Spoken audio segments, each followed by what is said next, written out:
आज आतिशी मार्लिना ने press conference किया है जिसमें दिल्ली के जल संकट के लिए उन्होंने हरियाणा सरकार पर ठीकरा फोड़ा है। लेकिन जब सवाल ये है कि जब अरविंद केजरीवाल जेल में थे तो वो पत्र लिखकर कहते थे कि दिल्ली वालों को जल की कमी पूरी हुई कि नहीं हुई, उनका चिंता करो। आज अरविंद केजरीवाल भी जेल से बाहर हैं, फिर भी ये समस्या है और आरोप लगाना, इसको आप कैसे देखती हैं?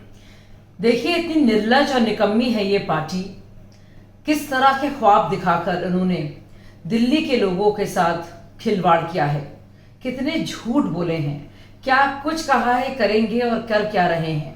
दिल्ली में इस वक्त हाहाकार मचा है। सब जानते हैं कितनी गंदगी है जो पानी से आ रही है और कहीं कहीं तो पानी ही नहीं आ रहा है। मैं आपको बताऊं, जीके में मैं बताऊं कि बाकायदा टैंकर को अगर आप ना बुलाएं तो पूरे के पूरे घर, पूरी की पूरी बिल्डिंग्स परेशान हैं। आरडब्ल्यूए वाले समझ नहीं पा रहे हैं उनको क्या करना चाहिए। और दिल्ली के सारे जो नेता हैं, सारे जो एमएलएज हैं, सीएम साहब के साथ सिर्फ और सिर्फ सियासत, ओछी सियासत, झूठे इल्जाम लगाने में मसरूफ है। और इस बात को लेकर बहुत ही अफसोस होता है। अब बजाय ये कि अपने टैंकर माफिया पर मुंह खोलते, बजाय ये कि बताते किस तरह से उनके लोग, उनके जो चीफ इंजीनियर जो उन्होंने नियुक्त कर रहे हैं, किस तरह से अयोग कंपनी को कॉन्ट्रैक्ट दे रहे हैं, कितना भ्रष्टाचार मचा है। बजाय इसकी बात करने के अब हरियाणा सरकार पर पूरा ठीकरा फोड़ रहे हैं। बहुत ही ताज्जुब की बात है। अगर केजरीवाल जी के हाथ में कुछ है ही नहीं तो क्यों आपके खुद के लोग क्यों चेयरमैन उसके बनते हैं?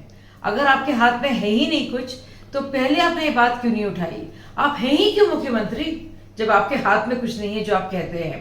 और हरियाणा सरकार का दिल्ली सरकार को पानी देना और जल निगम में गड़बड़ घोटाले होना, टैंकर माफिया को लेकर पूरी तरह से उनके लिए काम करना, इन सब बातों का ताल्लुक क्या है?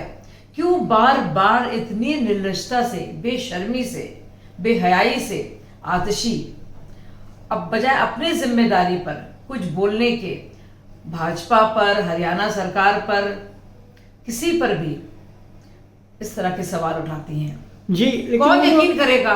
कब तक कोई यकीन करेगा बताइए? जी, आप सही कह रहे हैं। कुछ काम दिख नहीं रहा कि मैंने ये किया वो किया, ये कुछ बताने को नहीं। सिर्फ और सिर्फ कभी हरियाणा सरकार पे इल्ज़ाम लग जाता है, कभी भाजपा पे लग जाता है, नहीं घुमा फिरा के। जबकि लगभग 80,000 करोड़ के इसमें घोटाले की जांच के घेरे में है जल बोर्ड। वैसे में इस तरह के बयान को आप कैसे लेती हैं? देखिए, ना तो उन्होंने ऑडिट कराया जब सीएजी की तरफ से कहा भी गया, और इसको लेकर जो विपक्ष के, भाजपा के जो नेता हैं, उन्होंने कहा भी कि जो भी रिपोर्ट है आप समक्ष रखिए, असेंबली में इसकी चर्चा तो कीजिए। लेकिन नहीं, इन्होंने नहीं किया। कितना इन्होंने उधार लिया है इसका भी इन्होंने जिक्र नहीं किया है, यानी कि अभी तक ऑडिटिंग उसकी नहीं हुई है। दुनिया भर की बातें करेंगे। इनके खुद के नियुक्त करे हुए जो चीफ इंजीनियर हैं इतने गड़बड़ घोटाले में हैं। इनके जो कंसल्टेंट्स हैं जिनको बाकायदा लाया गया है, वो उनके खिलाफ भी एसीबी ने बहुत ही सख्त चार्जेस लगाए हैं। जिन जिन कंपनियों को इन्होंने कॉन्ट्रैक्ट दिया है वो कंपनियों को देखिए कि वो कंपनियों का कुछ लेना देना नहीं है इस तरह के काम से। और एनकेबी जो कंपनी है जिसको एक इन्फ्लेटेड तौर पर जिसको कॉन्ट्रैक्ट मिला है, वो पूरी तरह से अयोग्य है, यानी कि वो क्वालिफाई नहीं करती, उसकी एलिजिबिलिटी ही नहीं है, लेकिन तब भी दिया गया है। सोचने वाली बात है। और जो मुख्य इंजीनियर है वो बाकायदा 2 करोड़ रुपए आम आदमी पार्टी के इलेक्शन के चंदा जो फंड है उसमें बाकायदा डालते हैं। सोचिए कैसे लोग हैं।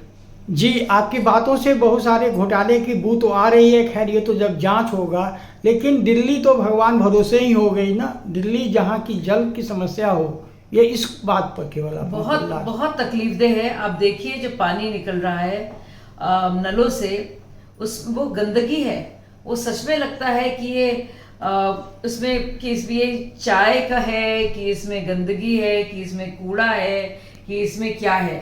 तो यानी कि भूरे रंग का पानी, पीले रंग का पानी, बिल्कुल गंदा पानी वो निकल रहा है। कई ऐसे घर हैं जहाँ पे पानी आ ही नहीं रहा है, सिर्फ 2 घंटे के लिए आता है, और जो मोटर भी चलाते हैं, इस्तेमाल भी करते हैं, लेकिन पूरा वाटर लेवल का ही पता नहीं है। लोग बाकायदा पूरी तरह से निर्भर होते जा रहे हैं टैंकर्स पर, और उनको पैसे उनको देने पड़ रहे हैं, और तब पानी की बात हो पा रही है।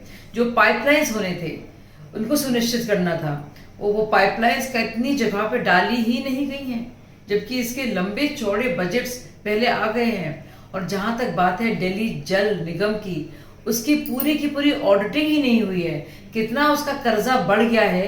एक ऐसी संस्था का जो 10 साल पहले प्रॉफिट में चल रही थी, अब कितने ज्यादा नुकसान उस पर है, इसके बारे में भी कोई चर्चा नहीं है। सिर्फ और सिर्फ झूठ, सिर्फ और सिर्फ भाजपा पर प्रहार, ना कोई सबूत, लेकिन सिर्फ झूठ।